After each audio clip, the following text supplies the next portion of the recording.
KKR অবশেষে Hardik পান্ডিয়াকে auction থেকে কিনতে চলেছে, কারণ হার্দিক পান্ডিয়া অকশনে যেতে চলেছে সেই নিউজটা কনফার্ম হয়ে গেছে এবং অকশনে যাবেও হার্দিক পান্ডিয়া।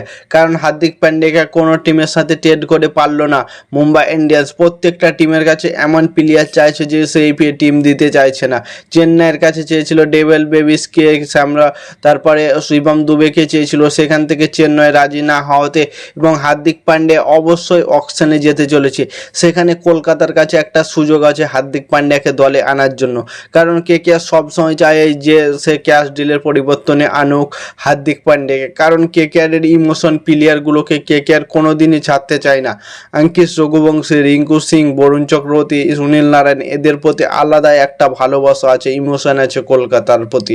সেই দিক থেকে শাহরুখ খান কোনো মতেই চাইবে না যে তাদের দলের সুপারস্টার প্লেয়ারগুলো যাক, এবং শাহরুখ খান তো আগেই বলে দিয়েছে যে only one cash deal Hardik পান্ডিয়াকে আনতে চায়, এবং সেই ডিলটা কনফার্ম হবে, কারণ অকশনে হার্দিক পান্ডিয়াকে ইজিলিভাবে পেয়ে যাবে। অকশনে প্রত্যেকটা টিম হার্দিক প্লেয়ারের জন্য হার্দিক পান্ডিয়াকে দলে আনার জন্য বেট করতে থাকবে, এবং প্রত্যেকটা দল 25-30 কোটি টাকা চলে যাবে হার্দিক পান্ডিয়াকে নেওয়ার জন্য, এবং 25-30 কোটি টাকা ইজিলিভাবে তারা হার্দিক পান্ডিয়াকে দলে আনার জন্য বেট করতে রাজি আছে। কিন্তু সেখান থেকে কলকাতা নাইট রাইডার্সকে দলে আনতে গেলে কলকাতার কাছে একটা মোটা পাস নিয়ে মাঠে নামতে হবে। সেখানে 32-33 কোটি টাকা হলেও কলকাতা যাতে হার্দিক পান্ডিয়াকে দলের মধ্যে আনতে পারে। হার্দিক পান্ডিয়াকে দলের মধ্যে আনতে পারলে হার্দিক পান্ডিয়া খুব সুন্দর ক্যাপ্টেন্সি করতে পারবে, অনেকগুলো সমস্যার সমাধান হয়ে যাবে।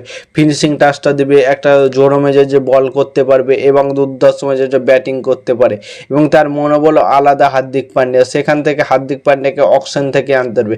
অকশনে ধরো 30-32 কোটি টাকা দরকারি হার্দিক পান্ডিয়াকে আনার জন্য। 32-33 কোটি টাকা যদি কলকাতা বেট করে, তা মনে হয় না যে আর অন্য কোনো দল তার প্রতি বেট করতে পারবে। 25-30 কোটি টাকার মধ্যে অন্য দল ছেড়ে দিতে পারে। সেখান থেকে 32-33 কোটি টাকা হলেও হার্দিক পান্ডিয়াকে দলে আনা দরকার। সেখানে রিলিজ করার মতো প্লেয়ার আছে, ধরো মোটা পার্সের প্লেয়ার যদি রিলিজ করতে পারে, ক্যামেরন গ্রিনকে রিলিজ করতে হবে। ক্যামেরন গ্রিনও এবার কলকাতার জন্য অনেকটা ইফেক্টিভ দিয়েছে এবং শেষের ম্যাচগুলোতে পুরো তার সব এনার্জিটা দিয়ে দিয়েছে এবং কলকাতা নাইট রাইডার্স দলকে অনেকটা ম্যাচ জিতিয়েছে। সেখান থেকে ক্যামেরন গ্রিনকে ছাড়া অসুবিধা, কিন্তু হার্দিক পান্ডিয়ার মতো বড় প্লেয়ারকে দলের মধ্যে আনতে চাইলে তো কোনো প্লেয়ারকে স্যাক্রিফাইস করতে হবে। সেখানে আমার মনে হয় পাথিরানাকে এবং ক্যামেরন গ্রিনকে, এই দুটো প্লেয়ারকে রিলিজ করা উচিত, এবং মুজারবানিকে, মুস্তাফিজুর রহমানের রিপ্লেসমেন্ট মুজারবানি, তাকে রিলিজ করা উচিত। তাহলে ধরো ক্যামেরন গ্রিনের 25 কোটি টাকা এবং পাথিরানার 18 কোটি টাকা, 43 কোটি টাকা, এবং আসবে ধরো মুস্তাফিজুর রহমানের রিপ্লেসমেন্ট মুজারবানির কাছ থেকে 9 কোটি টাকা।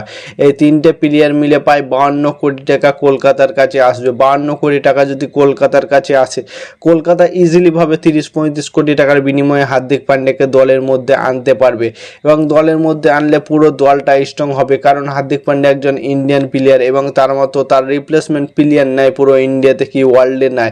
সেখান থেকে হার্দিক পান্ডিয়াকে দলে আনতে গেলে বড় বড় প্লেয়ারকে স্যাক্রিফাইস করতে হবে। বড় প্লেয়ার বলতে ক্যামেরন গ্রিনকে আমার মনে হয় যে একটু স্যাক্রিফাইস করতে হবে, কারণ পাথিরানা সেরকম ইফেক্টিভ হয়নি 2026 আইপিএলে, এবং মুজারবানিকে তো ইজিলি ছেড়ে দেবে আমার মনে হয়, কারণ 9 কোটি টাকা অনেক প্রাইস।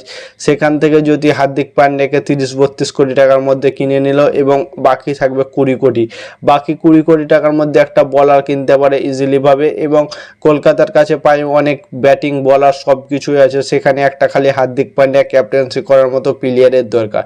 তো তোমাদের মতামত কি কমেন্ট করে জানাও। হার্দিক পান্ডিয়াকে অকশনে গেলে কত টাকার বিনিময়ে কলকাতাকে কিনতে হবে, এবং ক্রিকেটের নতুন আপডেট পেতে চ্যানেলটাকে সাবস্ক্রাইব এবং ফলো করতে ভুলো না। ততক্ষণের জন্য টাটা, বাই বাই, জয় হিন্দ।